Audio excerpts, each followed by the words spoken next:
നാഗഭൂഷിത പദങ്ങളും ചടുലതാളമോടു തിരുനടനവും ഭസ്മഭൂഷിത മുരസ്ഥലം പരിണചർമ്മവും മണിഗണങ്ങളും വാസുകി പരിവിശോഭിതം വിമലവക്ഷസുംഭവഭയാവഹം ചന്ദ്രശേഖര തെളിഞ്ഞു കാണണം അന്തികേ മമ സദാശിവ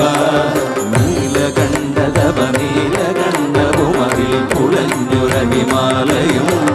ഭൂവിശോഭ വഴിയും കരങ്ങളിൽ കമടമാരവകളും തുടി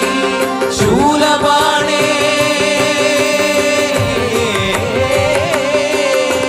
ശൂലപാണി മഹാത്രിശൂലമധുരകവുമേ നിഗതിയേകുവാൻ ചന്ദ്രശേഖര തെളിഞ്ഞു കാണണം അന്തികേ മമ സദാശിവ